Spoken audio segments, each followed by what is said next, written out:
Salve, salam jumpa untuk Anda sekalian. Kita jumpa lagi dalam katekese bulan Kitab Suci Nasional tahun 2021 pada minggu yang kedua.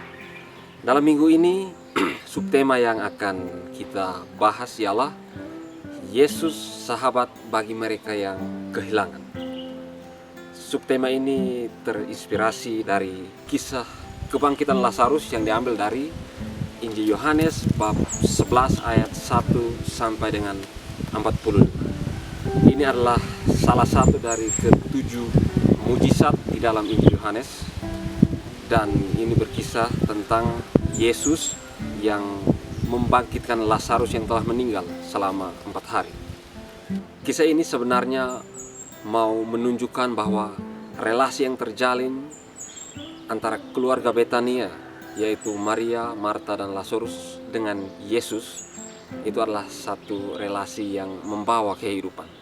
Adalah relasi kasih yang menjadikan Maria dan Marta menanggapi peristiwa kematian Lazarus itu dengan iman yang teguh kepada Allah, sehingga mereka bisa sampai pada kesimpulan bahwa mereka sungguh-sungguh meyakini Allah sebagai Allah yang menghidupkan. Saudara-saudari terkasih, mari kita siapkan diri untuk mendengarkan bacaan Injil Suci. Inilah Injil Yesus Kristus menurut Yohanes. Ada seorang yang sedang sakit, namanya Lazarus. Ia tinggal di Betania, kampung Maria dan adiknya Marta. Maria ialah perempuan yang pernah meminyaki kaki Tuhan dengan minyak mur dan menyekanya dengan rambutnya. Dan Lazarus yang sakit itu adalah saudaranya. Kedua perempuan itu mengirim kabar kepada Yesus. Tuhan, dia yang Engkau kasihi sakit. Ketika Yesus mendengar kabar itu, ia berkata, penyakit itu tidak akan membawa kematian, tetapi akan menyatakan kemuliaan Allah, sebab oleh penyakit itu Anak Allah akan dimuliakan. Yesus memang mengasihi Marta dan kakaknya dan Lazarus. Namun, setelah didengarnya bahwa Lazarus sakit, ia sengaja tinggal 2 hari lagi di tempat di mana ia berada. Tetapi sesudah itu, ia berkata kepada murid-muridnya, "Mari kita kembali lagi ke Yudea." Murid-murid itu berkata kepadanya, "Rabi, baru-baru ini orang-orang Yahudi mencoba melempari Engkau. Masih maukah Engkau kembali ke sana?" Jawab Yesus, "Bukankah ada 12 jam dalam satu hari? Siapa yang berjalan pada siang hari, kakinya tidak terantuk, karena ia melihat terang dunia ini. Tetapi jikalau seorang berjalan pada malam hari, kakinya terantuk, karena terang tidak ada di dalam dirinya." Demikianlah perkataannya, dan sesudah itu ia berkata kepada mereka, "Lazarus, saudara kita, telah tertidur, tetapi aku pergi ke sana untuk membangunkan dia dari tidurnya." Maka kata murid-murid itu kepadanya, "Tuhan, jikalau ia tertidur, ia akan sembuh." Tetapi maksud Yesus ialah tertidur dalam arti mati, sedangkan sangka mereka Yesus berkata tentang tertidur dalam arti biasa. Karena itu, Yesus berkata dengan terus terang, "Lazarus sudah mati. Tetapi syukurlah aku tidak hadir pada waktu itu, sebab demikian lebih baik bagimu, supaya kamu dapat belajar percaya. Marilah kita pergi sekarang kepadanya. Lalu Thomas, yang disebut Didimus, berkata kepada teman-temannya, yaitu murid-murid yang lain, "Marilah kita pergi juga untuk mati bersama-sama dengan Dia." Maka ketika Yesus tiba, didapatinya Lazarus telah 4 hari berbaring di dalam kubur. Betania terletak dekat Yerusalem, kira-kira 12 mil jauh. Di situ banyak orang Yahudi telah datang kepada Marta dan Maria untuk menghibur mereka berhubung dengan kematian saudaranya. Ketika Marta mendengar bahwa Yesus datang, ia pergi mendapatkannya. Tetapi Maria tinggal di rumah. Maka kata Marta kepada Yesus, "Tuhan, sekiranya Engkau ada di sini, saudaraku pasti tidak mati. Tetapi sekarang pun aku tahu bahwa Allah akan memberikan kepadamu segala sesuatu yang engkau minta kepadanya." Kata Yesus kepada Marta, "Saudaramu akan bangkit." Kata Marta kepadanya, "Aku tahu bahwa ia akan bangkit pada waktu orang-orang bangkit pada akhir zaman." Jawab Yesus, "Akulah kebangkitan dan hidup. Barang siapa percaya kepadaku, ia akan hidup walaupun ia sudah mati, dan setiap orang yang hidup dan yang percaya kepadaku tidak akan mati selama-lamanya. Percayakah engkau akan hal ini?" Jawab Marta, "Ya Tuhan, aku percaya bahwa Engkaulah Mesias, Anak Allah, Dia yang akan datang ke dalam dunia."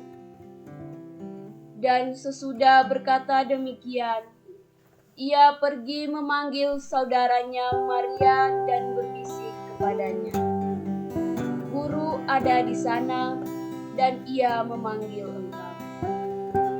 Mendengar itu, Maria segera bangkit lalu pergi mendapatkan Yesus. Tetapi waktu itu Yesus belum sampai ke dalam kampung. Ia masih berada di tempat Marta menjumpai dia. Ketika orang-orang Yahudi yang bersama-sama dengan Maria di rumah itu untuk menghiburnya, melihat bahwa Maria segera bangkit dan pergi keluar, mereka mengikutinya karena mereka menyangka bahwa ia pergi ke kubur untuk meratap di situ.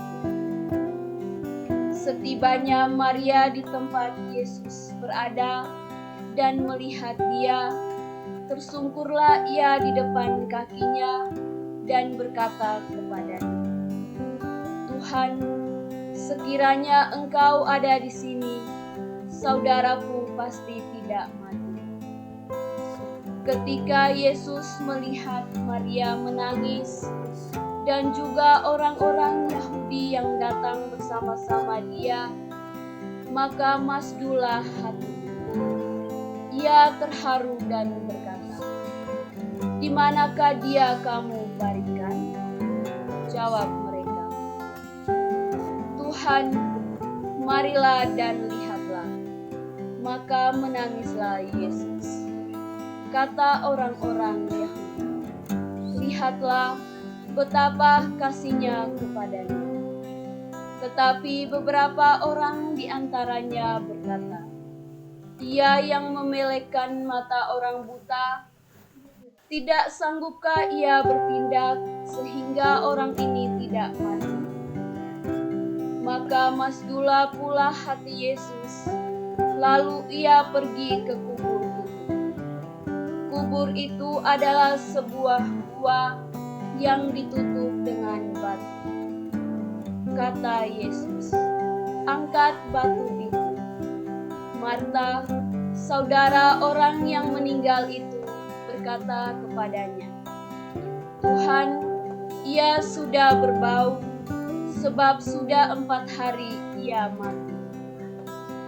Jawab Yesus, "Bukankah sudah kukatakan kepadamu, jikalau engkau percaya, engkau akan melihat kemuliaan Allah?" Maka mereka mengangkat batu. Lalu Yesus menengadah ke atas dan berkata, "Bapa, aku mengucap syukur kepadamu karena engkau telah mendengarkan aku. Aku tahu bahwa engkau selalu mendengarkan aku, tetapi oleh karena orang banyak yang berdiri di sini mengelilingi aku mengatakannya supaya mereka percaya bahwa engkaulah yang telah mengutus aku." Dan sesudah berkata demikian, berserulah ia dengan suara keras, "Lazarus, marilah keluar." Orang yang telah mati itu datang keluar. Kaki dan tangannya masih terikat dengan kain kapan, dan mukanya tertutup dengan kain keruh. Kata Yesus kepada mereka, "Bukalah kain-kain itu, dan biarkanlah ia pergi." Demikianlah Injil Tuhan. Terpujilah Kristus. Saudara-saudari umat beriman yang terkasih, setelah kita mendengarkan bacaan Injil, mari kita sedikit mengulas isi dari perikop yang telah kita dengar. Kisah mengenai kebangkitan Lazarus ini terdapat dalam Injil Yohanes. Karena itu pada bagian awal ini mari kita lihat sedikit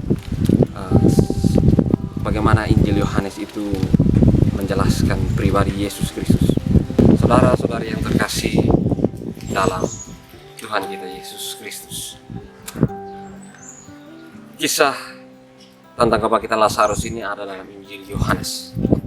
Secara umum, tema sentral dari Injil Yohanes itu mau menggambarkan bahwa Yesus adalah pewahyuan dari Allah. Atau dengan kata lain, Yesus adalah pribadi yang membuat Allah itu dikenal. Hal ini dapat kita temukan dalam keseluruhan isi Injil Yohanes, tetapi secara khusus itu terdapat di dalam prolog Injil Yohanes. Kita ingat Injil Yohanes bab 1 ayat 14 berbunyi, "Firman yang telah menjadi manusia dan tinggal di antara kita." Salah satu cara, karena itu fokus pertama-tama dari Injil Yohanes adalah bagaimana kehadiran Allah di tengah-tengah umat manusia.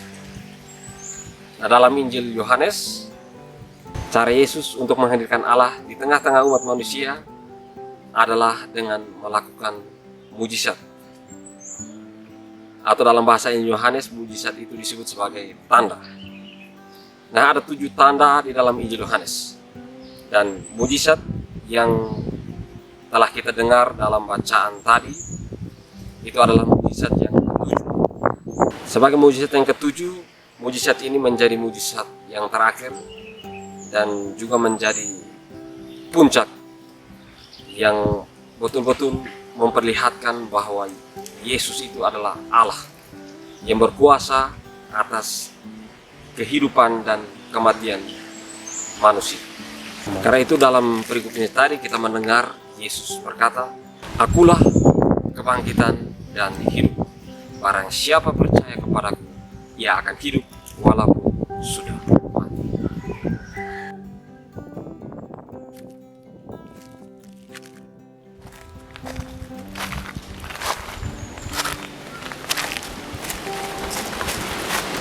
Saudara-saudari terkasih, melalui mujizat yang ketujuh ini, Penginjil Yohanes mau menekankan pentingnya menjalin relasi yang hidup dan mendalam dengan Yesus Kristus. Relasi yang hidup dan mendalam ini adalah sebuah relasi yang dibangun di atas dasar kasih. Inilah relasi yang menguatkan dan sekaligus menghidupkan. Kita bisa lihat relasi kasih ini di dalam perikop Injil tadi, yaitu dalam ayat 4. Maria dan Marta mengirimkan pesan kepada Yesus.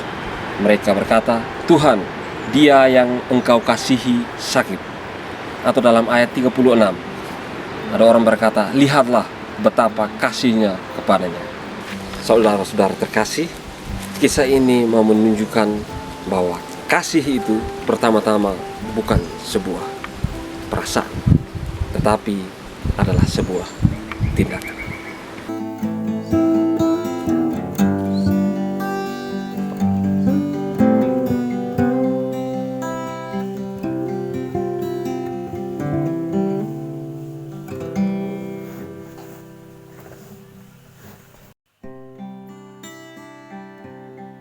Rekan-rekan umat beriman yang terkasih, mari kita mendengarkan sharing pengalaman iman dari seorang kepala keluarga tentang bagaimana keluarga mereka membangun relasi dengan Tuhan, dan relasi itu bisa menguatkan mereka ketika mereka mengalami tantangan dan cobaan di dalam hidup. Mari kita dengarkan. Selamat malam.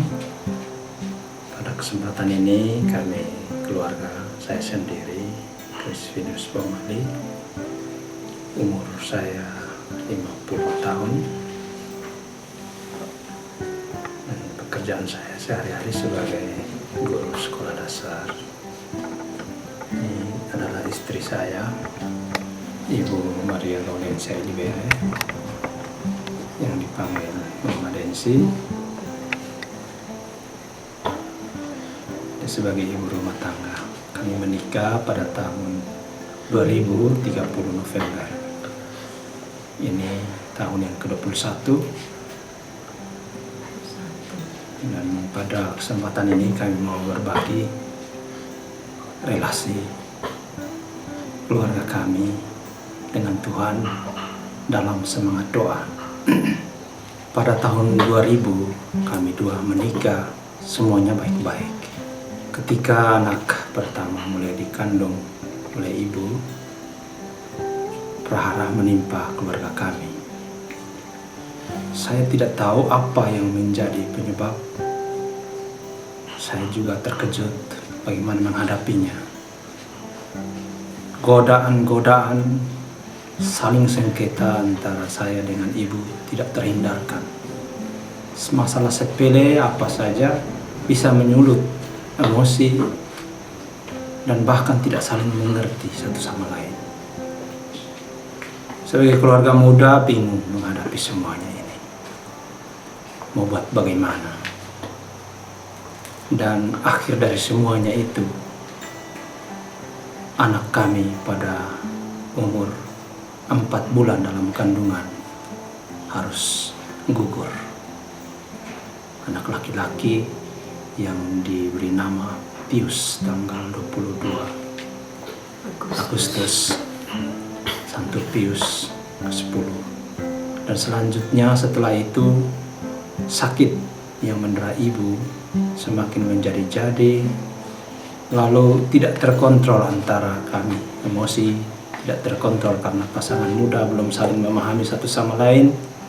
Akhirnya kami menjalani saja seperti biasa tanpa ada satu doa. Lalu kami pergi berobat. Sebulan, 2 bulan di Atambua saya tidak mengajar. Kepala sekolah marah, saya harus bolak-balik dan ikut terapi. Kemudian pada tahun yang ketiga, tahun 2003, baru boleh mengandung lagi dan lahirlah anak yang kedua. Sekilas dalam perjalanan rumah tangga kami sejak tahun 2001 sampai tahun 2019. Berbagai devosi coba kami terapkan, tetapi ternyata tidak cocok. Mau masuk bergabung dengan karismatik, tugas dan tanggung jawab semua tidak bisa. Legio Maria juga dicoba tapi tidak bisa karena tidak sesuai dengan keseharian kami. Akhirnya kami menemukan sendiri formula doa. Karena dalam perjalanan setiap hari yang kami alami adalah setiap jam 6 sore kalau tidak berdoa Angelus, maka pasti malam itu selalu ada gangguan. Selalu ada gangguan. Dan gangguannya bukan kecil, sedikit, tapi gangguannya sangat besar. Oleh karena itu kami harus berdoa, tidak boleh terlambat 1 menit pun. Kalau lebih dulu 5 menit itu lebih baik. Tapi kalau 1 menit terlambat dari jam 6 berarti iblis itu sudah masuk dalam rumah. Dan malapetaka bagi kami malam itu. Apa saja bisa terjadi. Bahkan sampai kematian pun kadang-kadang mengancam ibu saya. Dan saya bingung. Oleh karena itu dalam situasi seperti ini kami hanya berpasrah diri kepada Tuhan, coba melihat kekurangan kami, datang dengan penuh pertobatan, dengan penuh kerendahan hati di hadapan Tuhan, berserah diri kepada Tuhan dalam doa itu. Dan syukur puji Tuhan setiap kali doa itu dilantunkan, malam itu selalu aman. Maka kami berkesimpulan, doa jam 6 itu wajib bagi kami. Itulah menjadi kami menemukan formulasi doa dalam rumah kami. Selanjutnya pada jam 3 kami selalu berdoa novena atau berdoa kerahiman, devosi kerahiman jam 3 sore. Kami tambah lagi. Terus jam 9 malam doa rosario. Itulah menjadi kebiasaan.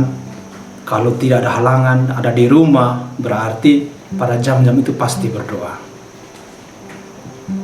Kalau ada di luar rumah, tentu kami hanya hening sedikit dalam hati, menutup mata. Kalau dalam kegiatan-kegiatan tertentu, kami hanya mengingat doa itu dalam hati sedikit, lalu terus beraktivitas seperti biasa. Dan karena itu pada setiap jam 6 kami doa Angelus, kami langsung menemukan formula doa yang untuk keluarga kami, yaitu setelah doa Angelus disambungkan dengan doa malaikat Mikael. Lalu setelah itu kami masuk doa malam, kemudian dengarkan kitab suci, lalu renungan, kemudian baru doa malam lanjutan 3 kali salam Maria dan sampai habis. Itulah keseharian kami, bagaimana kami berpasrah diri pada Tuhan. Dan kami selalu berusaha untuk pada malam hari atau setiap saat waktu sejak tahun 2003 sampai sekarang, kami mencoba untuk meditasi, membersihkan diri, duduk tenang di hadapan Tuhan, bermeditasi, dan menyampaikan semua keluh kesah kepada Tuhan. Dan terpujilah Tuhan, Tuhan menerima meditasi kami, dan ibu ini meditasinya lebih bagus, maka dia bisa berlanjut kepada tahap yang lebih tinggi dari meditasi, yaitu kontemplasi. Di mana dalam kontemplasi ini ibu audiensia mengalami pengalaman mistik langsung dengan Tuhan, dengan para santu dan santa. Sehingga setiap kali kami berdoa kepada Tuhan dengan hati yang sungguh dan penuh pertobatan dan kerendahan hati, menyampaikan semua keluh kesah, permohonan, beban kehidupan yang kami alami, kami serahkan dalam Tuhan, langsung bisa berhadapan langsung dengan Tuhan dan bisa langsung berbicara, langsung bisa berbicara dengan santu dan santa yang diutus oleh Tuhan, menyampaikannya kepada kita, dan kita langsung bisa berdiskusi, bisa langsung menolong dengan segala macam yang mereka bawa, cara-cara seperti apa. Kami sangat bersyukur karena Tuhan membuka pintu kerahiman kepada kami. Tuhan mau menampakkan diri kepada kami karena relasi dengan Tuhan yang begitu baik, yaitu kuncinya kita datang dengan penuh pertobatan, dengan penuh kerendahan hati. Tuhan tidak membutuhkan orang yang berpendidikan tinggi. Itu saya lihat dari saya sendiri seorang sarjana. Ibu saya hanya seorang tamatan SMP. Pendidikannya juga tidak sebanyak, tapi ternyata Tuhan lebih menerima doanya, meditasinya, dan dia bisa berlanjut pada kontemplasi. Dia dibimbing oleh Santo Yohanes dari Salib dan Santa Clara. Itulah secuil doa kami yang kami selalu tekuni dalam kehidupan kami. Mungkin yang lain bisa ditambahkan oleh Ibu. Mungkin dari saya sedikit pengalaman dalam keluarga saya selama 21 tahun berkeluarga. Pengalaman saya yang saya alami dari tahun 2000 sampai 2021 adalah cara untuk berdoa yang baik dan lebih mendekatkan diri dengan Tuhan. Dari awal itu saya bagaimana cara berdoa yang baik itu bagaimana. Saya juga tidak tahu, pendidikan saya juga rendah. Saya awalnya itu saya pilih satu doa yang namanya doa jam kerahiman jam 3. Awalnya saya berbuat meditasi duluan. Setelah bapak saya pergi ke sekolah, saya di rumah sebagai ibu rumah tangga. Selesai kerja tugas saya di rumah, saya mau buat apa di rumah ini? Saya hanya bebas, tidak ada pekerjaan lain lagi. Saya duduk tenang di dalam kamar doa saya.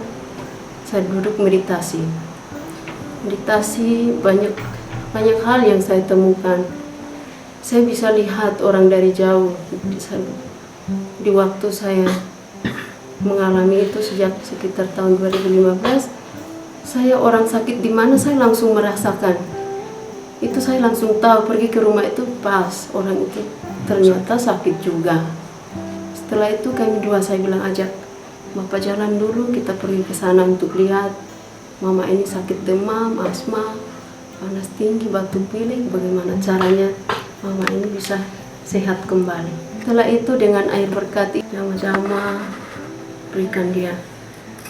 Dia bilang, aduh saya merasa tersegar sekali setelah penjaman dari anak saya ini. Di rumah banyak sakit yang saya alami. Sakit ini model-model yang macam hidup saya. Kepala mau pecah, pokoknya saya tidak bisa sadarkan diri. Ngomongnya juga tidak jelas. Suami omong baik, saya menerimanya dengan semua selalu hal-hal yang tidak baik. Kalau saat kepala saya sakit sekali, saya mengalami, oh ini bagaimana. Itu yang pertama muncul itu saya tidak sadar itu mereka langsung kasih tahu putih-putih merah-merah, putih-putih merah-merah, itu ulang sampai mulut ini berbusa-busa, tidak sadarkan diri. Ternyata saya dalam kontemplasi meditasi yang bagus, padahal putih-putih merah-merah itu saya temukan itu bahwa sinar putih dengan merah dari sinar kerahimannya itu muncul. Saya alami terus meditasi kontemplasi yang bagus. Awalnya saya bertemu dengan Santo Yohanes, saya ini senang Santo Yohanes dari salib itu yang bagaimana. Itu tujuan saya sampai ke sana itu karena orangnya baik, kerendahan hati, sederhana. Santo Yohanes dari salib itu saya baca-baca, dekatkan diri pada Tuhan. Saudara Santa Clara ini, dia selalu mendampingi saya. Kalau saya kontemplasi meditasi yang bagus itu saya tidak sadar. Saya omong dengan siapa juga saya tidak tahu, itu pokoknya semua saya tidak tahu, tidak sadar. Ternyata setelah itu selesai sadar, Bapak Kris ceritakan, oh tadi itu begini. Wah, saya tidak sadar. Itulah pengalaman saya dengan doa dari jam 6, jam 3, jam 9 malam, sekarang jam 12, kalau saya sendiri di rumah, saya berdoa. Dengan doa ini, kita bisa Tuhan itu lebih dekat dengan kita. Terima kasih. Ini satu peristiwa yang sangat masih membekas di hati saya, bahwa ketika 2006 saya golongan 3A ke 3B, saya tidak bisa proses selama 6 tahun. Setiap tahun saya urus 2 kali, April dan Oktober. 11 kali saya urus selama 6 tahun, tidak pernah lolos. Semuanya dipending dengan alasan kecil-kecil. Sampai tahun urusan yang ke-12, tahun yang ke-6, tahun 2012, 2016 baru itu keluar. Lalu 2012. Ini tahun 2020 urus itu berkat dampingan dari para santu dan santa oleh Tuhan yang mengutus mereka. Saya disampaikan bahwa ada orang yang perlu dengan Bapak di kantor dinas. Ya, siapa yang undang saya? Lalu seperti biasa dia mengalami pengalaman mistik, dan saya berbicara dengan santa bahwa di sana ada yang sebut anak. Dia sebut saya anak Crispinus, silakan telepon. Dan betul, ya ini Bapak ini yang kami tunggu untuk urus. Kalau saya besok turun. Akhirnya dalam bimbingan para santu dan santa yang diutus oleh Tuhan, saya urus ini, syukur satu kali urus langsung jadi. Karena itu dari awal bagaimana saya harus urus pun dari mereka yang menyuruh saya, dan dalam semua urusan mereka selalu menyertai saya. Saya selalu bawa dari sini bilang bawa air Monsinyur Gabriel Manek, terus bawa Rosario Benedictus, salib Benedictus, itu bawa itu sampai di sana, nanti cuci muka, nanti doa sedikit, masuk, dan pasti semua urusan akan lancar. Dan saya melakukan semuanya ini berdasarkan petunjuk dari mereka. Saya hanya ikut saja petunjuk dari mereka. Satu kali urus, semuanya selesai. Semua selesai, dan pada waktunya dia tidak penting langsung jadi. Itu pengalaman yang saya alami. Itu saja yang dapat saya sampaikan pada kesempatan ini.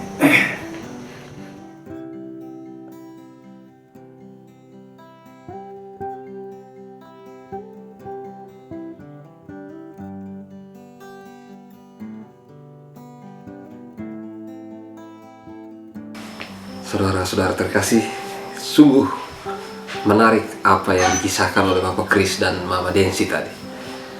Mereka sungguh menjaga relasi dengan Tuhan di dalam doa-doa mereka. Bahkan tidak boleh terlambat sedetik pun untuk berdoa. Kesaksian mereka menunjukkan bahwa relasi dengan Tuhan adalah hal utama yang harus diprioritaskan di dalam kehidupan berkeluarga. Kisah ini juga mau menunjukkan bagaimana relasi dengan Allah melalui doa, ekaristi, membaca dan merenungkan kitab suci, serta mengamalkan sabda Tuhan adalah cara kita untuk menimba kekuatan dari Tuhan yang menghidupkan dan memberi harapan baru. Sama seperti Lazarus, banyak kali kita berada dalam situasi kuburan yang gelap dan tertutup batu, dan tangan dan kaki kita terikat oleh kain kapan. Nah, pada titik ini kita membutuhkan Tuhan Yesus sebagai pribadi yang mengangkat batu penghalang itu dan mengeluarkan kita dari kekelaman hidup yang sementara kita alami, serta melepaskan segala belenggu yang mengikat kita. Semoga dengan merenungkan kisah ini, kita menjadi seperti apa yang diharapkan oleh Tuhan Yesus di dalam bacaan Injil tadi, yaitu supaya kita percaya bahwa Allah Bapa lah yang mengutus Yesus ke dunia ini, dan bahwa Dialah Allah yang hidup dan berkuasa atas kehidupan dan kematian. Semoga kita boleh menjaga relasi dengan Tuhan seperti halnya Lazarus, Maria dan Marta, dan juga seperti yang kita dengarkan dalam kesaksian Bapak Kris dan Mama Desi tadi. Semoga Tuhan memberkati kita.